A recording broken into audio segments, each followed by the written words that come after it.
Right, I'm going to talk about a game because this is a game review after all. There's plenty of other things I want to talk about, but obviously I'll talk about them later. I've got to talk about a game. So, first things first, Shrewsbury lined up exactly as we expected. 3-5-2, Marosi in goal, Pennington, Ebanks, Landell and Nurse as the back three, Bennett, Vela, Davis, Leahy and Ugbeta across midfield, and Bowman and Ado up front. Wednesday were forced to make changes. Dean Windass weren't fit enough to be in the squad, and there was a return to action for Sam Hutchinson. Shea Dunkley also missed out with his hamstring/knee complaint. So this is how Wednesday lined up. Peacock Farrell in goal, back three of Palmer, Hutchinson and Johnson, bit of a surprise. Midfield, Patterson right wing back, Adeniran in midfield, Bannon and wing and Corbino. The surprise there possibly is Bannon playing in the deeper role. And up front, Gregory and Berahino. Now when I saw the team, I'm not going to say I was excited, but I looked at it and I thought the balance don't look too bad. Palmer and Johnson, if we're attacking, yeah, I can understand that. Great to have Hutchinson back in the middle, although the way Darren Moore was talking, I thought it might be too soon for him.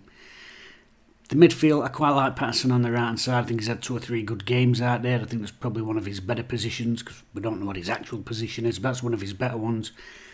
Pleased to see Corbino come in on the left hand side, because he gives us that pace and that impetus. And I've talked last night about wanting to see someone else playing with Gregory other than Patterson, somebody who brings something a little bit different. Berahino has not impressed me since he's joined Wednesday, but we know the sort of skills that he has got, and we know what he could do, and I was hopeful today that those two might be able to show us something that we haven't seen before. So the game. It's a frantic start to the game, and what I mean by that, frantic, not frenetic. It's not 100 mile an hour, but there's a fear. There's a lot of misplaced passes, both teams this, by the way, and the ball's changing hands quite a lot, and it's misplaced, loose passes, or people bulleting passes into people's chests, and it's bouncing off shins, and for 10 minutes it was that sort of game.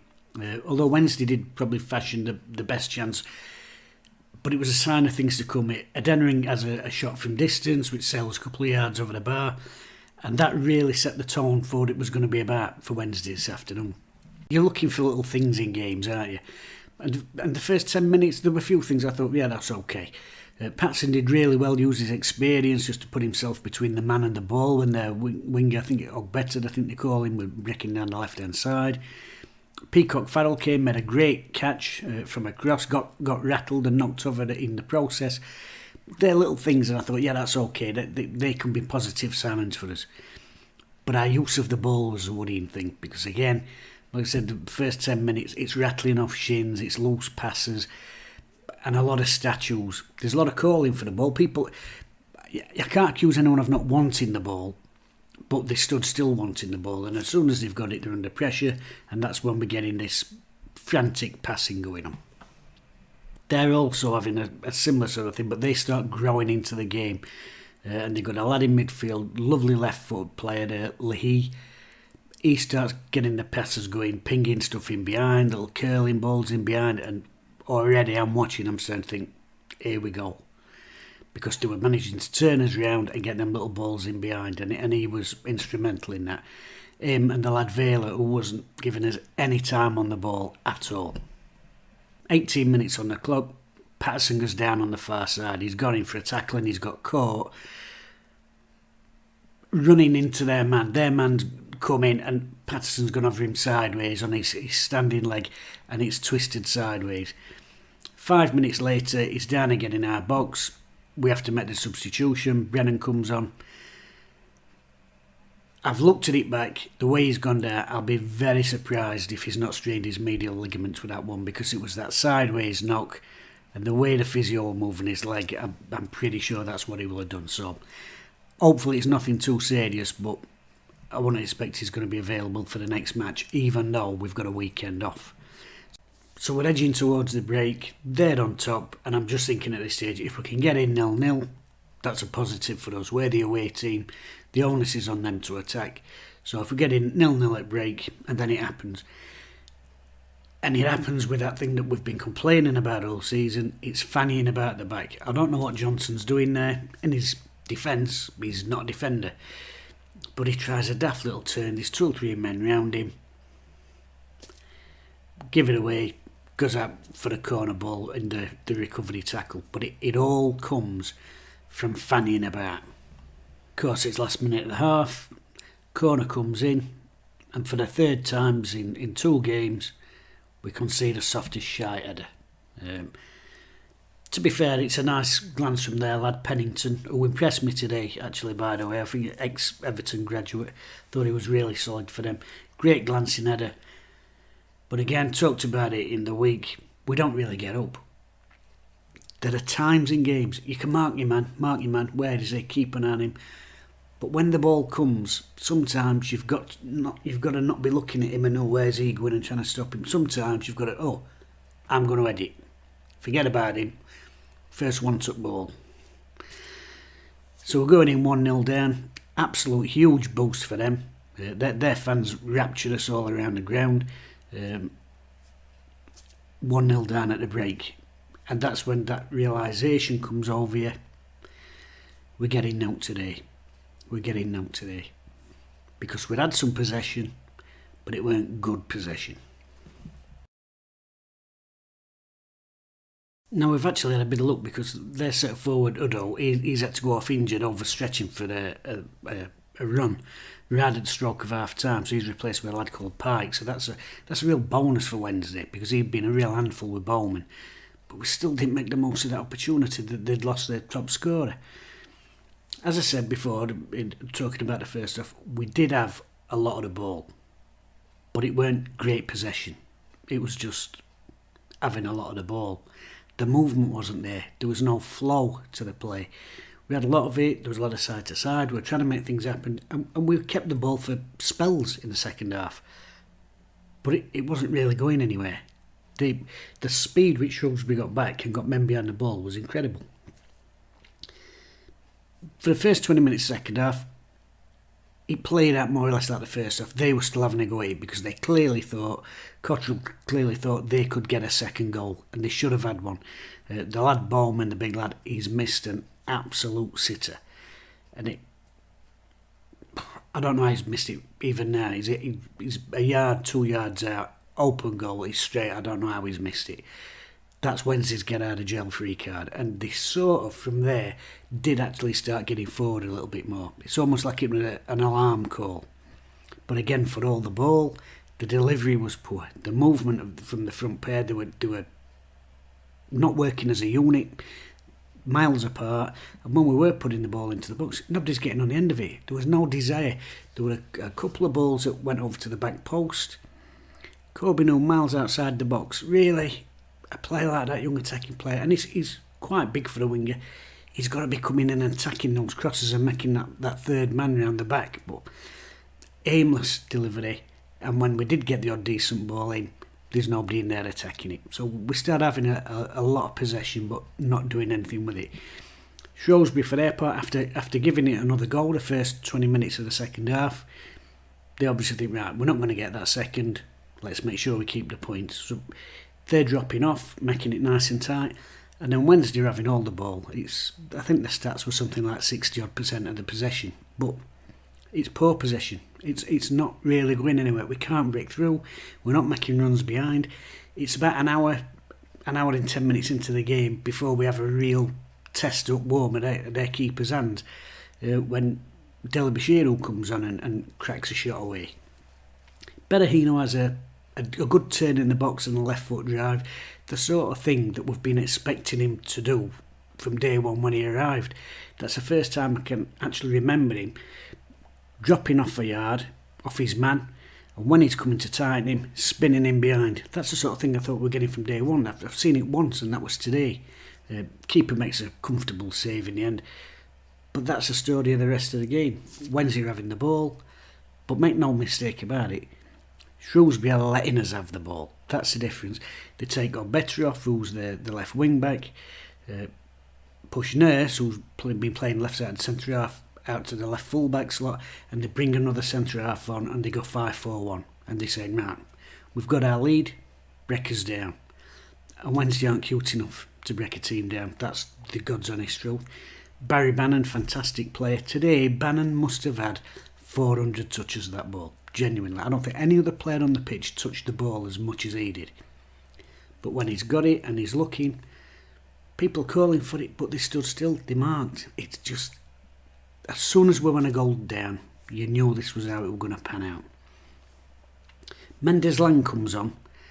Corbin, who swaps wings. Suddenly, he looks brighter. He's having a go on the outside. But he always wants to beat the man. Look at David Beckham. How many times did he actually beat a man? Weren't that many, now and again, but usually touch, head up, in. You can do that from time to time. Just because you're a winger, don't mean you've always got to beat the man. We had this problem the other year with Kareem Harris. Always at byline and skank, or always inside another bar. That one is two moves. You can just touch and cross. So Mendes Lang comes on. It's quite effective. He's going on the outside. He's coming on the inside, and he is putting balls in the box. But again, we're not getting people on the end of it. Deli Bashir, who comes in, he's a nuisance. He's big. He's powerful, and he is putting him about a little bit. But again, there's a couple of times he's raw. He's got one opportunity to lay the ball off to Bannon just inside the deal, who'd have a free shot at goal. He puts it back out wide again. And there was a spell where Wednesday had the ball for about 3 or 4 minutes around their box, just moving it around their box. And it was evident we were never going to make that final killer pass. Evident. They got numbers in, and there's just not that cuteness of movement. Wing has a couple of long ranges, warms Moros's gloves up a bit, but as I said in the first half, when we had a good shot from Wing in the first half and one from Modena and both over the bar. But from that first 10 minutes, that became evident that was the only sort of opportunity Wednesday were going to create. A 25 or a 30-yarder. You can't rely on scoring them. Scored a lot of them in Carlos's first season. Forestieri was scoring a lot of them. Wallace was scoring a lot of them. When they dry up, you've got to have something else. But we haven't got a Kieran Lee who can get on and make them runs beyond the striker. We're not using that sort of game intelligence. It's a bit bludgeony at the moment.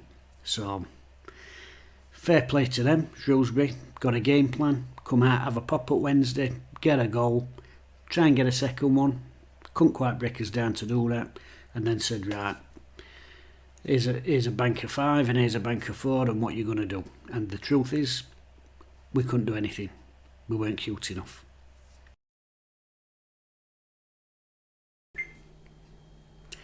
I think what frustrated me most about today is that as soon as they scored, I knew that was probably going to be game over. But it was that lack of cohesion.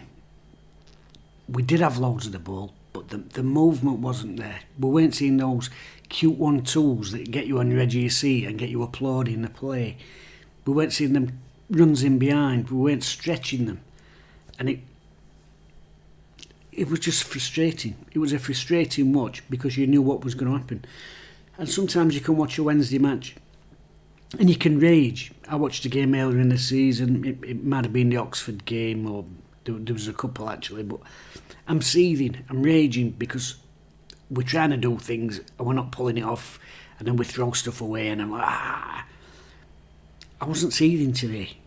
I was just watching it and I was like, yeah, because you knew there wasn't that movement, there wasn't the cohesion, there wasn't the link play, there wasn't the connectivity of the brains and the people. And we've talked about this before. I think one of the reasons for that is when you're consistently having to change your side. Now, early in the season, Darren Moore, I thought, was changing the side needlessly. I know there's a lot of talk in the modern game about resting players. But how do you build up that consistency if you're resting them all the time? Every time I felt that a bit, out you go. There's no such thing as a 100% fit player, is there? I don't think there ever has been. I'm not saying we should go back to the days of folks playing with a cortisone injection in the foot every week for 7 years and being crippled by the time they're 40, but a run of games in the same position with the same players next year, that's how you get that understanding. But there was a lot of chopping and changing. When we went on this 12-match unbeaten run, that's when the selection was slightly better. it might only be 1-2 changes a week, and that's when we started to see a bit of progress. When we kept this 3-5-2, I don't particularly like it, but we stuck with a formation, we stuck with what we were doing, and minimum changes. Now I've got to stick up for him here, because these changes that he's made this week, there's nothing he can do about Dunkley's knee going. There's nothing he can do about Windass not being fit. There's nothing he can do about Iofa not being fit. There's nothing he can do about Luongo being suspended. Patterson goes down injured. As I said, I suspect he might have sprained his medials. What can he do about that? Nothing. So he's had to make them changes today. And it makes it more and more difficult for the players on the park. As we keep saying, when you're playing with somebody different all the time. So I wasn't stressed today. I was just meh. Because you know what you're going to get. You've got to have that cohesion if you're going to be an effective side.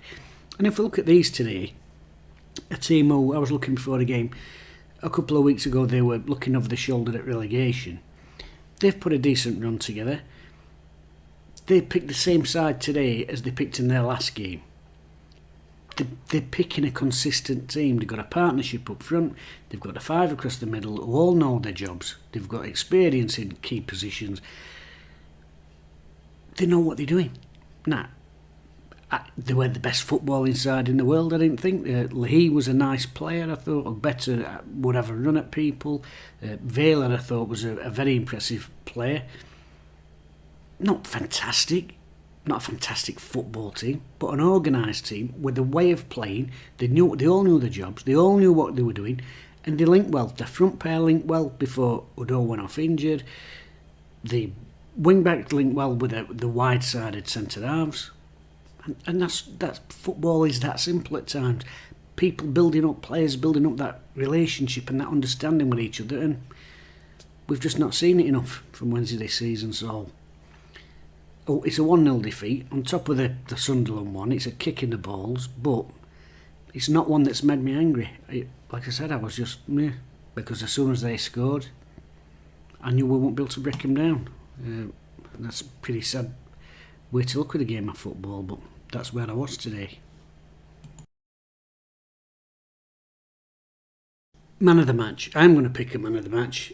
I know it's easy when you've lost to be a mardy arse, and I can be a mardy arse myself. It seems to be mardy arse to say, no, fuck them. They're all a set of useless bastards. I'm not voting for any of the fuckers. But when all lose, there's always people who are having a decent game.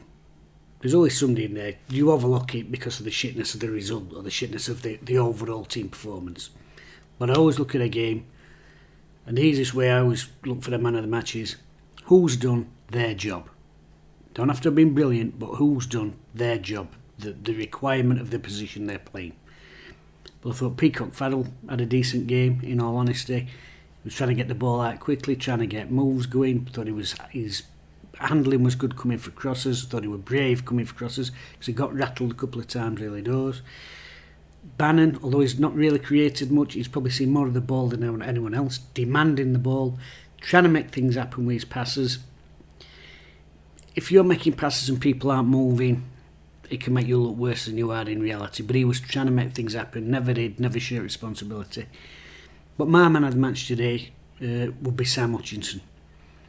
Got stuck in, organised, took responsibility for the ball off the goalkeeper, tried to get things going, weren't afraid to try and play short passes and long passes and turn opposition round when we were getting a bit one-dimensional. Got stuck in, and you know what? Stuck up for his teammates. A couple of times today, it was a niggly game, but a couple of times today, folks get a niggly foul against them or get cracked. They take it.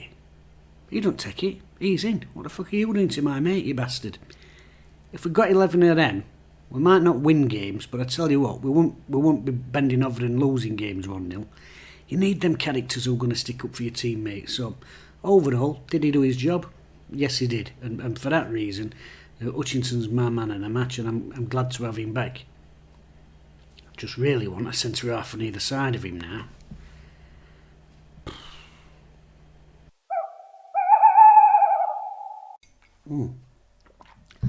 Like, share and subscribe. I don't know what any of it does, but if you do it, apparently everything's better.